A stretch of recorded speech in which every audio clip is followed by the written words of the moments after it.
めちゃくちゃ勉強になります。今一番新しいことやってるのこのミニじゃないかなと思います。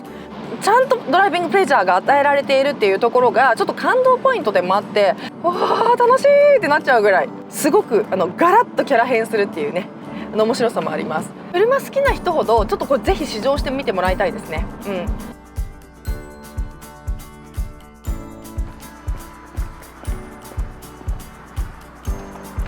はい、皆さんこんにちは。自動車ジャーナリストの今井優樹です。今日は前回からお届けしておりますこちらミニのクーパー S3 ドア、こちらのですね一般道試乗をお届けしていきたいと思います。内外装と使い勝手でその魅力を分かっていただけたかなと思うんですけれども、マジで走りがすごいので、ぜひですねこの興奮気味の試乗をお届けしていきたいので、最後までご覧いただけたら嬉しいです。チャンネル登録と高評価で応援してください。自分でできる、簡単、早くて効果抜群、ダイヤモンドプラスシラさん50です。全然ツルツル。はい、というわけで、ミニクーパーの S3 ドア試乗しております。今回ですね、ご存知の通りというか、思った以上に話題になってない気がするんですけれども、このミニがですね、去年に、第4世代に生まれ変わりました。でこのミニのですね、刷新というのが日本ではもう本当にびっくりするんですけども、10年ぶりということで、だからこそちょっとみんなミニの存在忘れてないって思うところがあって、すごくですねミニってアイコニックな車ですし、また独特のね世界観を持ってる車なので、どの世代にも絶対ね愛されるルックスも持ってますし、アフターパーツとかもねたくさんあるので、カスタムベースとしても人気がある車だと思っていたんですが、ごく個人的な肌感なのでちょっとこれはデータまだ見てなくて申し訳ないんですけど、販売店さんとかから聞くと、その爆発的に売れてるよという状況ではないらしく、あれっていうね、もっと売れてもいいんじゃないかなっていう、私正直このミニもうぶっちゃけめっちゃ欲しいですっていうぐらい、この新世代ミニはすごくめちゃくちゃいいですっていうのをこの動画でお話ししていこうかなと思います。そもそもですねこのミニなんですけれども、シリーズが分かれていて、この第4世代に生まれて変わったのと同時にラインナップがですね大きく変わりました。私が今乗らせていただいているこのミニクーパーがベースグレードになります。電気自動車もラインナップに加わったよというのが、一つ大きなニュース。ミニはですね早い段階で、全モデルを電動化するというですね決断というかもうアジェンダを出してますけれども、この電動化に向けてですね、このもしかしたらガソリンのミニがですね最終版になってしまう可能性があるよというので、それもあってね、もう話戻るけど、それもあってねこのミニもっと売れていいと思うんですよ。もう本当に買ってほしい。めっちゃいい、めっちゃいい、最終形と思えないぐらいめっちゃいいので、その話をですねこれからインプレッションの中で入れていきたいなと思っているんですが、そのラインナップの話に戻しますね。まずですねこのミニクーパーというのがベースグレードで、ミニクーパーの中で3ドア5ドアというのがあります。でこれまではクーパーっていうのがグレードの名前だったんですよね。だけどこの新世代のミニに関してはこの3ドア5ドアのセダン型のやつは全てクーパーという名前がつきました。でその中で、ベースグレードになる 1.5 リッターの3気筒のエンジンを搭載しているのが C、そして私が今乗っているのがその上のグレードになりますけれども、2リッターの4気筒を搭載している Sで、その上にですね同じ2リッター4気筒なんですけれども、高出力版のかなりスポーティーなジョン・クーパーワークスというのがあります。このジョン・クーパーワークスも最高ではあるんですが、正直この S でももう十二分にめちゃくちゃいいので、このインプレッションは後ほどしていきます。で、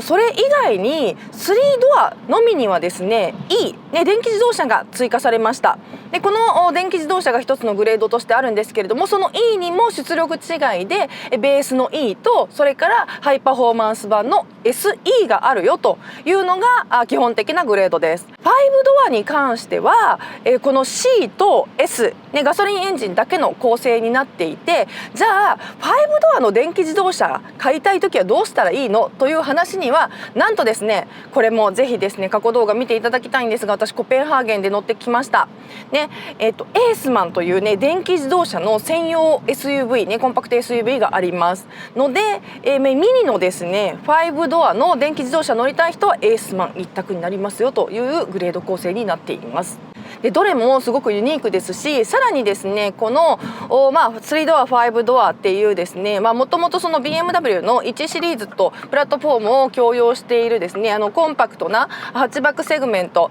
こちらのですね、ボディの上にさらにですねミドルクラスの SUV となるカントリーマンが入ってきました。でこれはミニクロスオーバーというね車の実質後継モデルで、もともとグローバルで出していたカントリーマンという名前が今回日本にも導入されたという形になります。だから日本だけだったんですよね、クロスオーバーって呼んでたの。というわけで車種が3つになりました。ミニクーパー、それからエースマン、そしてカントリーマンで、それぞれにグレードありますよという感じになります。でもうねこの話をすると本当にね10年ぶりの刷新なのでいろいろ変わったところが多すぎて、もう話すこといっぱいいっぱいありすぎるんですけれども、まずじゃあその今乗っているガソリンどうなのよと、日本においてはまだねEV に関してアレルギーがある方も、ちょっと早いな、アレルギーとまでは言わなくてもちょっとまだねインフラで様子見てるよっていう方もいらっしゃると思うので、ただそのちっちゃい車がちょっと欲しいんだけれども今いいのないかなと思ってる人にもうドンピシャこのミニめっちゃいい、本当にいい、何回言うねんって感じなんですけど、私実はこのミニのシリーズに日本で乗るの初めてなんですよ今回で。今日で、2日間乗ってて結構ね遠出もしてるんですけれども、こんな良かったっけ、日本で乗ると改めてこんな良かったっけって思います。どこがいいか、めっちゃパワフルで小回り利くんですよ。そして軽やか、これが今までのだから第3世代のミニになかったすごい大きな魅力だと思います。BMW の傘下に入って、2001年なんですよね BMW 傘下にミニが入ったのが。でそこから数えて、このミニが3代目になるわけなんですけれども、先代のミニは正直私もジョン・クーパーワークスはすごい良かったんですけど、それもすごくマニアックなフィールだったなっていう感じがするんですね。でこのマニアックなフィールが好きで乗ってらっしゃる方本当ごめんなさいって感じなんですけれども、一般受けはしなかったなって正直思うんです。でどこがっていうと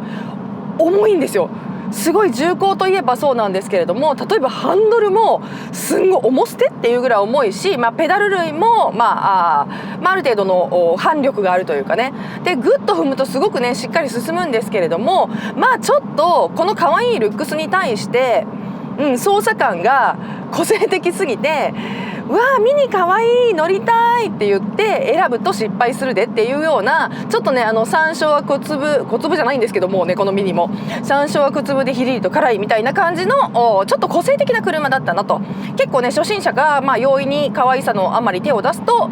やけどするでと。で実は男の人の方が、男性のねちょっと力のあるような男性の方が、ちょっとねじ伏せるみたいな感じでこの車に合ってたんだけれども、ルックスがめっちゃ可愛いっていうねちょっとアンバランスなところがあったのかなっていう感じがするんですよ。なんですけれどもこの新世代のミニはもう劇的に何が変わったかってステアフィールが変わりました。めちゃくちゃ軽い、すんごい軽やかです。でこの軽やかさと、このちょっとステアリングもね太いんですけれどもBMW の M みたいに結構ね太いガングリップ形状になっていてすごいしっかりしてるんですけれども、小径でタイトなステアリングは楽しめますが、もうステアフィールがめちゃくちゃ軽やかです。びっくりするぐらい軽やかです。 EV っていうぐらい軽やかです。何回言うねん、軽やかです例えば車線変更の時とかもこれすごくですねウインカー類とかこの操作類が、BMW と共用されているので、この辺もすごく質感がそもそも高いんですよね。でこの高い質感に合わせてこうウインカー出してパッとこうね、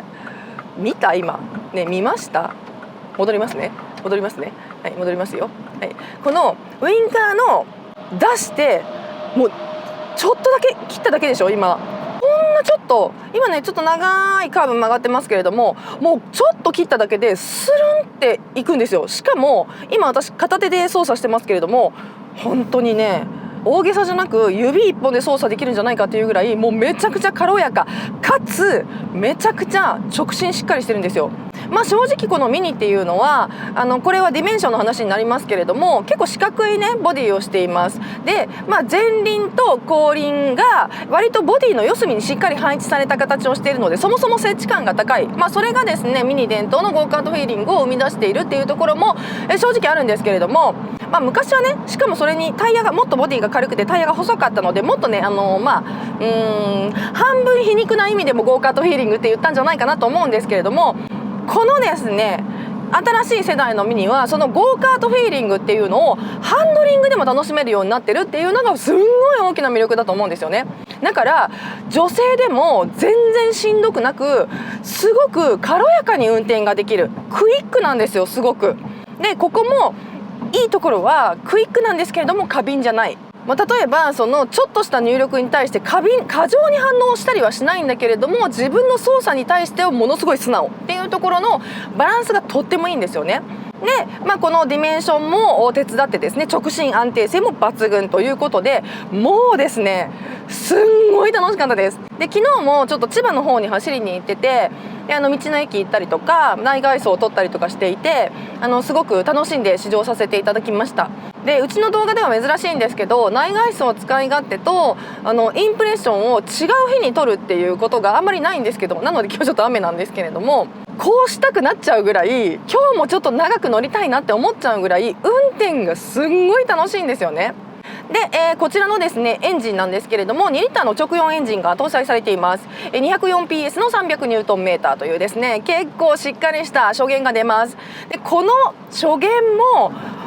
すごくちゃんとこうねペダルフィールに反映されているというか、これは3ドアっていうこのボディの小ささにすごくこう影響されているところはあると思うんですけれども、だから5ドアはねまたちょっと違ったフィールになるかもしれないんですけれども、とにかくクイックでクイクイ行くのでめちゃくちゃ気持ちいいんですよね。はい、今高速道路の出口加速しましたけれども、こういうところの加速とかもものすごく滑らかです。でここもですねちょっとグイッと加速するので、本当にエンジンが好きな人、本当にガソリン車が好きな人っていうのにヒットする、まさにですねこれがあったか、この手があったかって思うような、もう間違いのないガソリンエンジンの楽しさのフィール、グイーって途中ですごく豊かに伸びますし、とってもトルクも豊かです。でこういうところをですね乗っていて、わー楽しいってなっちゃうぐらい、最近ちょっとちっちゃい車に対して情熱が薄れていたんですけれども、これか、これがあった、何回も言いますけど本当にねこの車マジでいろんな人に乗ってほしい。で、組み合わされているのはですね7速の DCT です。でこれもまたいいんですよ。実は、さっきから言ってるようにミニはですねこれから電動化していきます。電動モデルがどんどん増えていって、内燃機関の車から脱却していくということをアジェンダとして出しているんですけれども、この最終型のエンジン、最終型なんですよね、多分悲しいけどなんですけれども、最終型なのにこんなちゃんと作り込んでるのっていうぐらい、ここがまさにですねそのミニの、プライドというかね、ちゃんとドライビングプレジャーが与えられているっていうところがちょっと感動ポイントでもあって、非常に貴重なモデルになっていくはずなんですよ。だから今後のその減価償却を考えると、そんなに長く作るモデルではない、作るエンジンではないはずなのにもかかわらず、ここまでしっかり作り込んでトランスミッションとも合わせ込んで、非常にインテリジェントにね車を作っているっていうね、もうねちゃんとミニらしい、ちゃんと S っていうグレードを本当に楽しめるような車になっているっていうのが本当にね素晴らしいと思います。正直ですねミニの電気自動車も全てすごくいいです。でこのミニらしいですね演出もたくさんあるし、例えばギミックが優れてるんですね。でこれはぜひ内外装と使い勝手見ていただきたいんですけれども、まずですねこの円形の、ずっとミニのアイコンでもありますメインディスプレイはずっと円形ですけれども、この円形のディスプレイが、全て前面がですね有機 EL のディスプレイになったっていうここが、まず一つで、ここの中にですねモードがいろいろあって、すごいいろいろ選べるんですよ。例えばエコモードね、例えば、ゴーカートフィーリングモード、これスポーツモードですねとか、例えばこれがカントリーマンとかになってくると、オフロードモードみたいなのもあります。なんですけれども、これにはないんですけれども、この走行モードだけではなくて、心と体をエナジャイズしてくれるような画面のその選択もいろいろあるので、これはぜひね内外装と使い勝手見ていただきたいんですけれども、このねいろんなギミックライクというかちょっとゲーミングライクなね、こういう仕掛けをいろいろ用意してくれてあるので、ここもすごく楽しい部分ではあるんですよね。でさらにですね、このインターフェースで言えばですね、中に入っている OS が第9世代に全部刷新されてます。これは BMW の X2 も同じなんですけれども、このタイミングで全て刷新されていて、何がすごいって、ここまでの大型ディスプレイでいろいろと細かい技能がいろいろ入ってるんですけども、反応がめちゃくちゃ早いんですよ。でこれこそがOS の刷新の恩恵なんですけれども、すごくですね、そのコネクションに対しての、例えばその通信ですよねに対しての反応がすんごい早いので、ストレスフリーにナビとか他の機能を使っていけるっていうのがあるんですよね。でもちろんですね、音声の対応型の AI も入ってます。というわけで、ちょっといろいろと新しいところがいろいろ入っているんですけれども、 ADAS ももちろんそれと連動していて、非常にですね利便性の高い、この安全運転支援技術が使えるっていうところも、新しい時代の特徴かなというふうにも思います。でじゃあここでね変えれるんですけど、これで例えばじゃあゴーカートモードにしてみましょうよ。はい。でこれにするとですね、ちょっとマッピングかかります。エンジンとトランスミッションのマッピングかかります。で結構グイグイモードになるんですけどこうなるともうジョン・クーパーワークスいらずだなって思っちゃうぐらいすんごいグイグイです。私はジョン・クーパーワークスが本当に大好物なので、ジョン・クーパーワークスはまた入ってきたらぜひ試乗機をお届けしていきたいなと思ってるんですけど、いや S もいいな、これちょっょうどいいかもな今。いやもし自分が買うんだったら多分ちょっといろいろと使い方を考えて5ドアを買っちゃいそうな気がするんですけれども、いやもうこの3ドアのスタイリングの可愛さと、このフリールベースが5ドアより短いことに由来するこのハンドリングの良さっていうのはちょっとね他の何物にも代え難い魅力にもつながっているので、いやこれ悩みますね。もうどれ買っても絶対失敗はないですけれども、とにかくですねこのグイグイ系に変わるので、このゴーカートモードっていうのをぜひね使っていただきたいですし、さっきみたいに音の演出もあって、このメーターも全部変わるので、もうすごくガラッとキャラ変するっていうね面白さもあります。でこれも例えばそうですねグリーンモードにしてみようか。わかります？今音変わりましたね。ボーンってちょっとね動力に対して出力がすごく緩やかになりました。でここも鳥がパタパタって羽ばたいてるような絵が出てきたりとかしていて、これもぜひね内外装と使い勝手編で見ていただきたいんですけれども、もう画面がめちゃくちゃ綺麗なんですよ。でこのインターフェースに関してはミニのエースマンのコペンハーゲンで撮ってきたやつを下に貼っときますので、それ見ていただきたいんですが、そっちの方が詳しいと思います。そこの中でですねすごい詳しくお話ししてます。もしくはポルトガルで乗ってきたカントリーマンの試乗動画の中でもお話ししているので、そちらもぜひね合わせてご覧いただきたいんですが、まず車好きなら今ミニの販売店に行ってこのインターフェースを絶対にチェックしてください。めちゃくちゃ勉強になります。今一番新しいことやってるのこのミニじゃないかなと思います。この中でやれることっていうのをすごいねいろんなチャレンジをしてるんですよ。それがすごくしかも面白い、ちょっとズレがないというか、なんかパリピっぽいというか、本当に若い子が好きそうなちゃんとエンターテインメントなんですよ。でこれなんかベルリンで行われたゲームショーで実はピカチュウとかとコラボもしていて、エースマンがね、でそのポケモンとのコラボとかもすごい相性が良かった。もうこういうことですよ。だからちょっとデジタルライクな、面白い、ギミックが用意されているっていうのも乗っててすごい楽しいところだと思います。いやこれはね本当に新しい驚きがいろいろあるのにもかかわらず、しっかりと車として完成度が高い。これが本当にね素晴らしいなと思うんですよね。もうなんかやっぱりそのギミックライクな車を作ると車としての性能がおろそかになっているんじゃないかね、こんな言い方したらあれですけど、小手先のちょっと EV っぽい感じ、商品的な新しさを出してるんじゃないかみたいなところは推測できるところなんですけれども、そうじゃなくてこのミニに関しては本当に走りがいいので、ぜひ乗ってほしい、試乗してほしい。一回試乗するとこの良さっていうのをすごくね鮮烈に思い知ると思います。私乗れば乗るほど今ちょっと欲しいですもんねやっぱりねサイズもちょうどいいし。それからこれは、内外装と使い勝手編ではお話ししてないんですけれども、この第4世代のミニはやっぱりノーズがすごいすっきりしたんですよ。で今までの第3世代のミニはもっこりしてるんですよね。なんかちょっとボンネットのところがだから全体的にふくよかというかね、こうなんかちょっとぽっちゃりしたような感じの印象があったんですけれども、このミニはミニの世界観を全く壊すことなく、ちょっと待ってくださいね、今私結構びっくりしたんですけど、エアコン止まりますね。多分エフィシエントモードにするとエアコンをすごい最小にするんですね。すんごい曇っちゃいました。で今ちょっと普通のモードに戻しましたけれども、この辺はですねちょっとクライメートと合わせて調節をしてみてください。ここまでして燃費削るんですね。ほら消えてきたでしょ。今ノーマルモードに戻しましたけども、そしたらこう消えますという感じで、お話ししながらパパッと触れるぐらいこのインターフェースすごくですね、いろんなことができるんですけれども、使い勝手もいいよっていうところもポイントですよっていうお話でした。で何のお話してましたっけ。そうスタイリングの話なんですけれども、ノーズがすごくねすっきりしたんですよ。だから私は BMW になってからのミニの中でこの世代のデザインが一番好き。全部同じに見えて全部違うっていうのがちょっとずつねミニの世界観が踏襲しているようで変わっているっていうのもミニの魅力なんですけれども、今回のミニは本当にスタイリッシュだと思います。ぽっちゃりしてない、本当にねこうちょっと引き締まったようないい時代に合わせたね、デザインになってるかなっていうふうにも思っていて、すごく綺麗です。でしかもですねこれプラットフォームがこの絵は、BMW の1シリーズ共通